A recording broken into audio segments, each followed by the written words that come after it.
The city of Cape Town is riding high on its recent successes, being named Design Capital for 2014 and the #1 place to visit this year by the New York Times.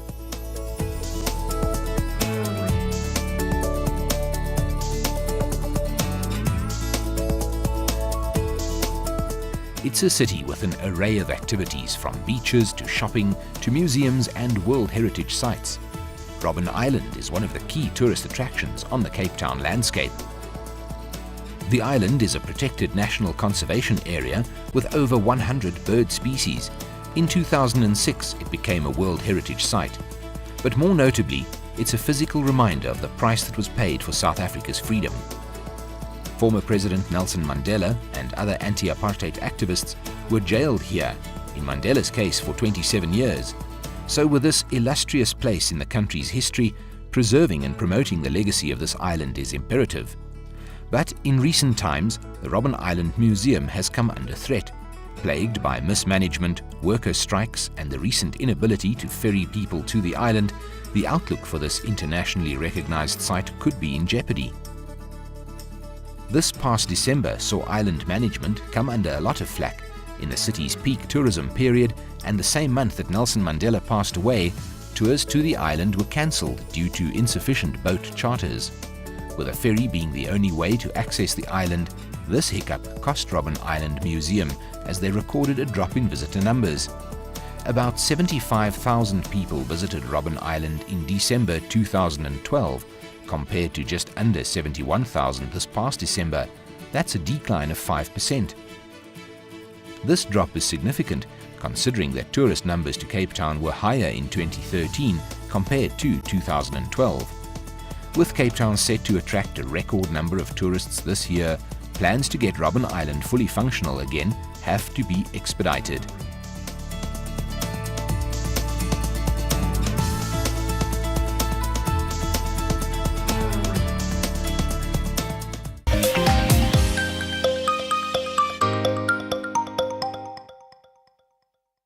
Join me now from Cape Town to find out exactly what the way forward is for this internationally recognized area is Sibongiseni Mkhize. He is the CEO of the Robben Island Museum. Sibongiseni, thank you so much for making the time to join us. Of course, when you joined and started this position, you had the enormous challenge of taking on the mismanagement and some of the labor issues, especially around the strikes. What progress have you made so far? No, thank you very much for the opportunity. I think when I came here, I knew exactly the kinds of challenges that I would face, but I don't think I could imagine the depth of the problems or the scale of the problems. I think my imagination or my knowledge was only based on what I read in newspapers and my interaction with the museum, having been a museum person for years before joining Robben Island. I think the issue of mismanagement for me, the issue of finances, I think it had to do with the poor corporate governance, which I knew that I would be able to resolve. So I think since then, I was fortunate also that when I joined the museum, a new council, a new board had been appointed. So we had an understanding in terms of what needs to be achieved. Sibongiseni, let's talk about your strategy of improving customer experience as well as upskilling many of the guides that you have on the island. Yeah, I think that is still a challenge, because my view is that this is a huge elephant, and I think we have to eat it in chunks. So there are areas where we can say we have succeeded, but there are areas where there's still a lot of work that needs to be done, and one of them is around tour guiding, improving the quality of our narrative and making sure that our guides are professional in the manner in which they narrate the story of Robben Island, and make sure that it's inclusive, holistic, and balanced. So the area of service delivery and the area of, I think, just customer care or customer services, and making sure that we respond to the needs of the clients is an area that we are working on. In fact, last year we crafted a new business model which seeks to achieve exactly that. And of course, there is that tricky balance that you have to find between the increased demand for this particular product while also conserving the environment around it. Let's talk a little bit about that. Yeah, I think that has been a problem since the establishment of Robben Island as a museum and as a World Heritage Site from the days when it was a prison. I think it's a delicate balance, because there will always be a huge demand to visit the island. But the reality is that we cannot just swamp the island with people and end up damaging the very same environment or heritage that we want to preserve. So we try by all means to make sure that we subscribe to UNESCO's prescription with regard to the capacity of the island. But at the moment, I don't think we have faced a situation in which you can say we have been overwhelmed and there's been too many people. We always make sure that, because the good thing is that we control access to the island. So it's up to us to know the numbers of people that you can, whether it's peak season or low season. I think at this stage, even the numbers that I think we can still send more people to the island. I don't think we have reached a stage where we can say, no, there is a crisis, there is more people than what the capacity of the island can hold. Of course, Bongiseni, the issue of the ferries is a historical challenge that preceded your time. But let's look forward a little bit. What plans are in the pipeline now to make sure that there's a reliable service for those wishing to visit the island? Yeah, in fact, that was a problem that even before I came here, I knew that I'm going to be struggling with the issue of ferries. And in fact, what happened recently was very unfortunate, because for the past 3 years, we have really managed to stabilize the ferry operations to make sure that we are able to respond to the needs of the customers.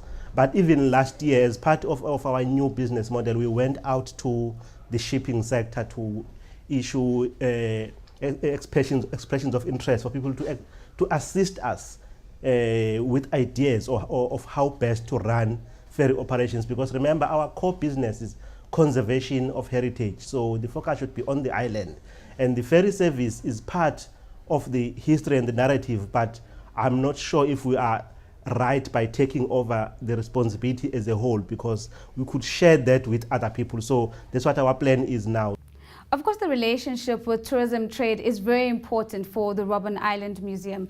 Let's look at that relationship and how you're working towards making it more effective, especially in terms of ticketing and reliability. No, I think the biggest challenge with regards to that relationship has been the reliability of the ferry service.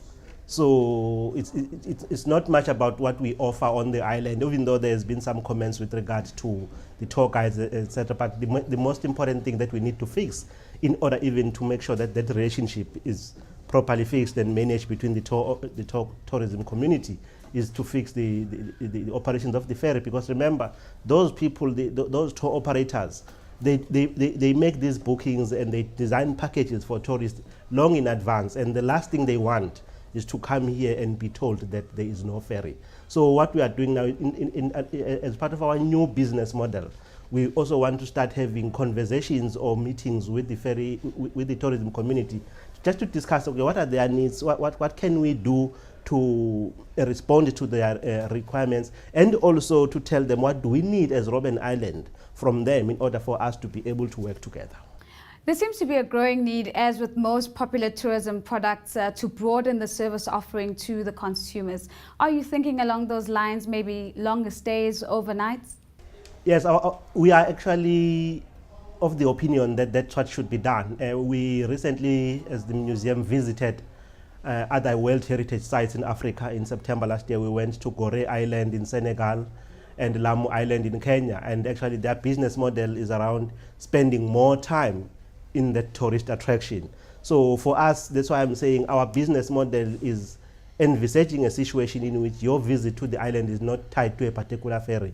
If you want to spend more time, and what we're also thinking, what we also want to do is to open more spaces on the island so that people are not just confined to the bus. If you want to walk, you have a walking tour, or if you have a tour that, or if your interest is, for example, on World War II military structures, you can go to that instead of taking a normal tour. So those are the kinds of diversified packages that we want to develop, but the most important thing is to make sure that we have a ferry service that responds to that need. We've dealt with many issues relating to past experiences of the museum. Let's throw forward a bit. What are the opportunities that lie for Robben Island and the museum in particular? I think for Robben Island, we still have opportunities with regard to the use of our facilities on the island. It's a very beautiful island. I think there's possibilities of partnerships with the private sector to try and utilize those facilities optimally, because we've got guest house, we've got other facilities that as a museum we might find ourselves struggling to be able to operate them, but if we were to partner with the private sector, that could actually help a lot. As you know, we've got the helipad on the island where people could fly to the island. So there's quite a lot of things that could still be done. But I think the most important thing is partnerships, strategic partnerships with other people, including the private sector. Sibongiseni, thank you so much for joining us, and of course wishing you the best of luck with those forward planning opportunities. That was Sibongiseni Mkhize, CEO of the Robben Island Museum.